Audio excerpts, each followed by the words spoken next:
सपनों का इतिहास, जब हमारा दिमाग हमसे मजाक करता है।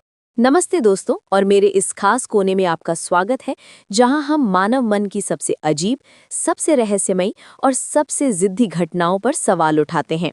मैं हूं आपका होस्ट, और आज हम उस चीज की बात कर रहे हैं जो हर रात हमारे दिमाग को एक अजीबो-गरीब सिनेमा हॉल में बदल देती है, जहां कहानी में कोई तर्क नहीं होता, लेकिन हम फिर भी सोचते हैं, वाह, क्या हुआ। जी हाँ, मैं बात कर रहा हूँ सपनों की। सपने, वो जगह जहाँ आप उड़ सकते हैं, बिना पैंट के स्कूल जा सकते हैं और अपने पसंदीदा सेलिब्रिटी के साथ रात का खाना खा सकते हैं, जो शायद आपके पालतू जानवर जैसा दिख रहा हो। ये एक ऐसी दुनिया है जहाँ हर रात हमारा दिमाग खुद को सबसे बड़ा कॉमेडियन समझता है, और हम हर सुबह उठकर सोचते हैं, ये सब क्या था। इससे पहले कि हम इस नींद की यात्रा के हर बेवकूफ़ी भरे मोड़ में गोता लगाएं, एक सेकंड का समय निकालें। मुझे लगता है कि इस चैनल को लाइक करने, सब्सक्राइब करने और उस छोटी सी घंटी को दबाने से आपके सपने थोड़े कम अजीब हो जाएंगे, या शायद थोड़े और अजीब, कौन जानता है। चलिए शुरू करते हैं।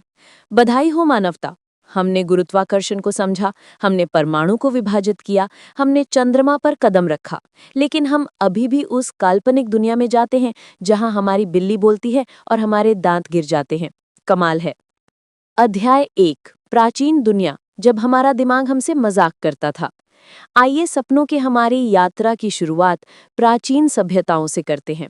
इस समय इंसान बस अस्तित्व में रहने की कोशिश कर रहा था। उन्हें नहीं पता था कि बैंक कैसे चलाते हैं या पहिया कैसे घुमाते हैं, लेकिन उन्हें इतना पता था कि जब हम सोते हैं तो अजीब चीजें होती हैं। प्राचीन मेसोपोटामिया, मिस्र और ग्रीस में सपने सिर्फ अजीब यादृच्छिक चित्र नहीं थे। ओ नहीं, वे इससे कहीं ज्यादा थे। वे देवताओं के संदेश थे। वे भविष्य की भविष्यवाणियां थे। वे मृतकों से ईमेल थे, बिना ईमेल के। यदि आप एक प्राचीन मिस्री फराव थे और आपने सपने में देखा कि आपकी बिल्ली पिरामिड खा रही है, तो इसका मतलब था कि नील नदी में बाढ़ आने वाली है। या आपकी रानी आपसे नाराज थी, या शायद आपको बस एक नई बिल्ली की जरूरत थी। सपने की व्याख्या करने वाले पुजारी, जिन्हें ड्रीम इंटरप्रेटर्स कहा जाता था, बहुत महत्वपूर्ण लोग थे। वे राजाओं को बताते थे कि क्या करना है, युद्ध कब लड़ना है और कब अपनी फसलें उगानी है, सिर्फ एक अच्छी रात की नींद के आधार पर। ग्रीक और रोमन भी पीछे नहीं थे। उनके पास ओनेलिक ओरेकल थे, जहां लोग विशेष मंदिर में सोने जाते थे और उम्मीद करते थे कि देवताओं से उन्हें सपने में संदेश मिलेंगे। जरा कल्पना कीजिए, आप एक मंदिर में सो रहे हैं और उम्मीद कर रहे हैं कि ज़्यूस आपको बताएगा कि आपकी बकरियों को कौन सी घास खानी चाहिए। तो प्राचीन लोगों ने सपनों को अत्यंत गंभीरता से लिया। क्यों? क्योंकि उनके पास मनोरंजन का कोई विकल्प नहीं था। अंधेरा था, खतरा था, और उनका दिमाग उनसे बहुत बड़ा मजाक कर रहा था। उन्होंने दुनिया को दिखाया कि यदि आप पर्याप्त रूप से भ्रमित हैं, तो आप अपने सपनों को अपनी वास्तविकता बना सकते हैं। हाँ, उन्होंने ये फैसला लिया, और ये एक शानदार गलतफहमी थी।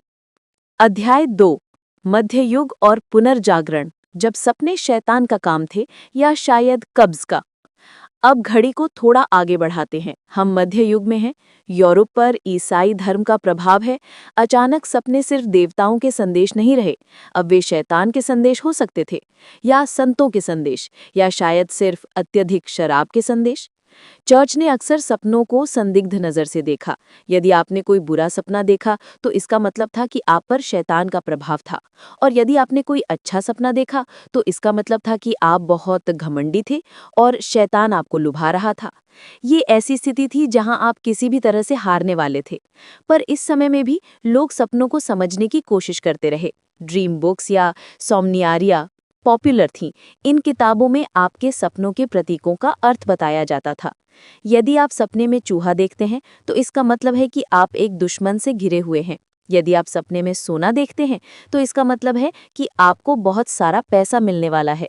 ये एक तरह का अनचीन गूगल सर्च था, लेकिन परिणाम थोड़े ज्यादा रहस्यमयी थे। पुनर्जागरण काल में जब विज्ञान और तर्क ने पैर पसारना शुरू किया, तो कुछ दार्शनिकों ने सपनों को शारीरिक प्रक्रियाओं से जोड़ने की कोशिश की। उन्होंने सोचा कि यदि आपने बहुत ज्यादा खा लिया है या कब्ज है, तो आपको अजीब सपने आएंगे। ये एक बेहद व्यवहारिक लेकिन थोड़ा बोरिंग व्याख्या थी। तो निष्कर्ष, मध्य युग ने सपनों को एक नैतिक द्वंद्व में बदल दिया। उन्होंने दुनिया को दिखाया कि आप एक प्राकृतिक घटना को भी नैतिक और शारीरिक दोनों तरह से भ्रमित कर सकते हैं। अद्भुत। अध्याय 3, आधुनिक युग की शुरुआत, जब फ्रॉइड ने कहा ये सब तुम्हारी माँ के बारे में है। अब हम 19वीं और 20वीं सदी की ओर बढ़ते हैं, जब विज्ञान ने सचमुच अपनी पकड़ बनाना शुरू कर दी थी। और फिर आया एक आदमी जिसने सपनों को हमेशा के लिए बदल दिया, सिगमंड फ्रॉइड।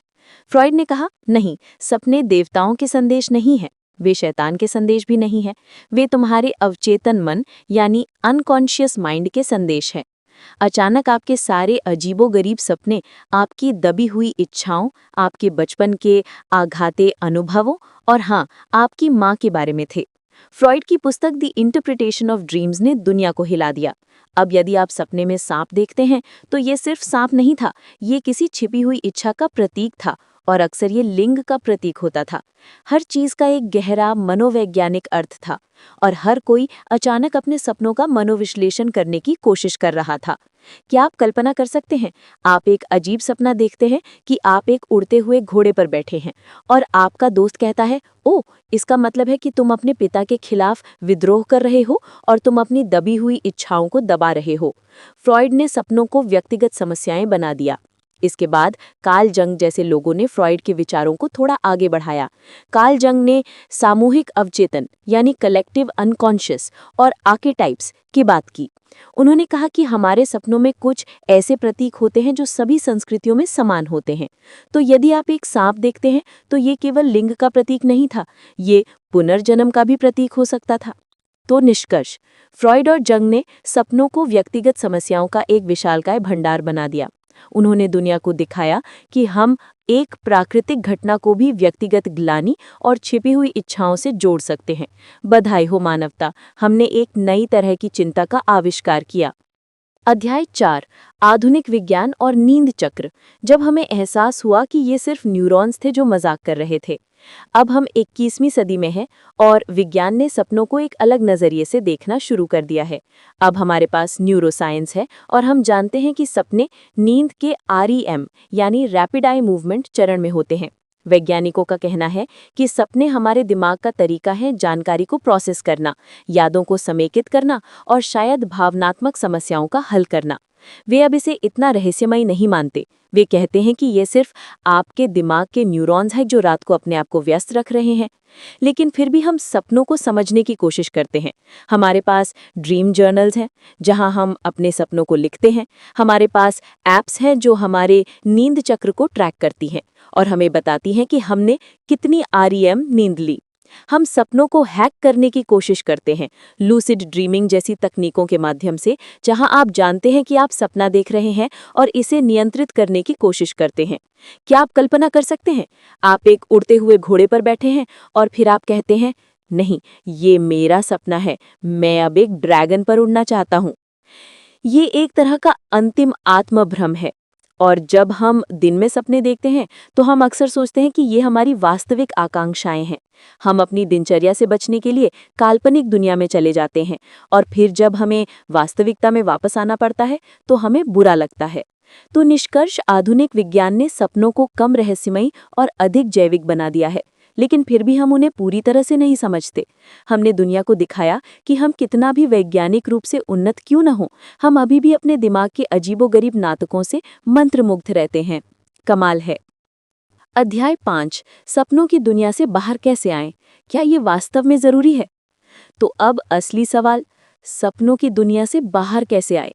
क्या हमें वास्तव में बाहर आना चाहिए या हमें बस इस पागलपन का आनंद लेना चाहिए? इतिहास ने हमें सिखाया है कि लोग हमेशा अपने सपनों को समझना और उन्हें नियंत्रित करना चाहते हैं। प्राचीन पुजारी, मध्य युग के ड्रीम बुक्स, फ्रॉइड का मनोविश्लेषण और आज की लूसिड ड्रीमिंग तकनीकें, ये सभी एक ही लक्ष्य की ओर इशारा करती हैं, नियंत्रण। लेकिन शायद असली बुद्धिमत्ता ये स्वीकार करने में है कि हमारा दिमाग रात को अपना शो चलाता है। कभी-कभी ये एक डरावनी फिल्म होती है, कभी-कभी एक कॉमेडी होती है और कभी-कभी ये एक बेतुकी आर्ट फिल्म होती है जिसे कोई नहीं समझता।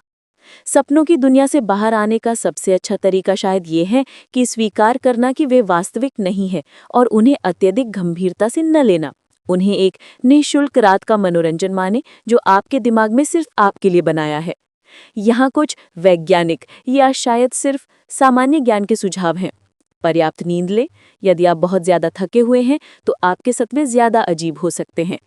रात को कम खाएं, क्योंकि या शायद कभी-कभी ये सिर्फ कब्ज का मामला होता है। उन्हें लिख लें। ड्रीम जर्नल आपको पैटर्न पहचानने में मदद कर सकते हैं, या बस ये दिखा सकते हैं कि आपका दिमाग कितना जंगली है। हंसे।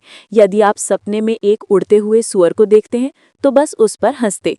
निष्कर्ष, सपनों की दुनिया से बाहर आना वास्तव में वास्तविकता को स्वीकार करना है। हमने दुनिया को दिखाया कि हम कितना भी भ्रमित क्यों न हो, हम अंततः अपने पैरों पर खड़े हो सकते हैं, जब तक कि हम अभी भी सपने में न हो। और ये एक ऐसी सीख है जो हमें हर सुबह चाहिए। अंतिम विचार। तो यहाँ हम हैं, हजारों साल बाद हम अभी भी सपनों के रहस्य से जूझ रहे हैं। हमने उनके धार्मिक अर्थों को, उनके नैतिक निहितार्थों को, उनके मनोवैज्ञानिक